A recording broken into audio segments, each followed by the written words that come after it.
Samia ndio mgombea wangu, ndio mgombea wetu.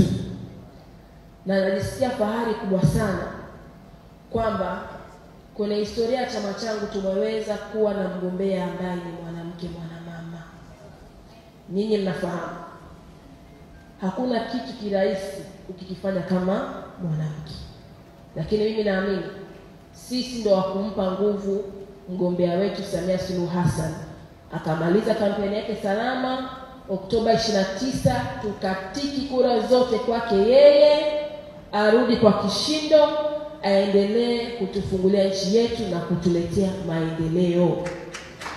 Hii historia ninyi mnafahamu. Hii historia ya yeye kuweza kuingia madarakani kama mwanamke itatubeba sisi sote. Kweli si kweli? Kwa sababu akiweza yeye, hakuna mtu atadau kwamba kuna mwanamke Tanzania atashindwa. Kwa hiyo tuna wajibu hasa sisi mabinti.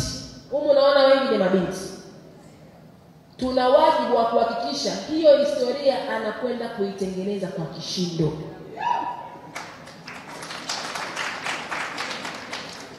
Kwa hiyo niko hapa kwa heshima na taadhima. Mnaniruhusu? Mnaniruhusu?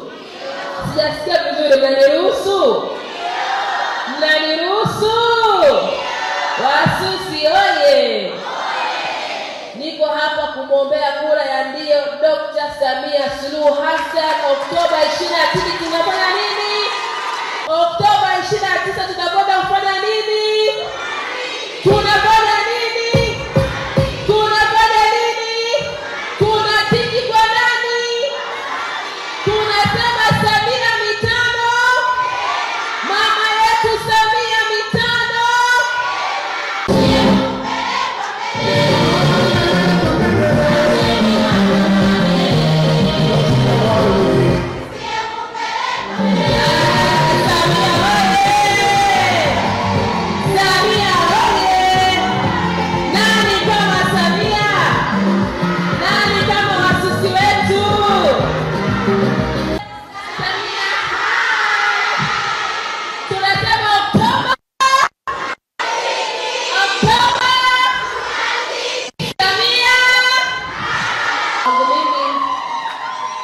Kwangu mimi ndani ya huu mwezi wa 9 sidhani kama nimepata heshima kubwa zaidi ya hii kualikwa kuwa mgeni rasmi kwenye tukio hili.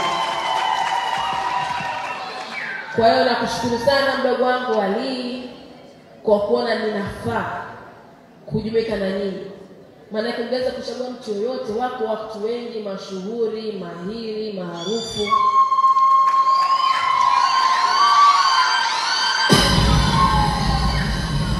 Lakini imekupendeza wewe kuniona mimi niweze kujumuika na nyinyi. Lakini kwa jinsi ambavyo mlivyonipokea, nadhani mlifurahia haya maamuzi ya yeye kunichagua mimi kuwa mgeni rasmi.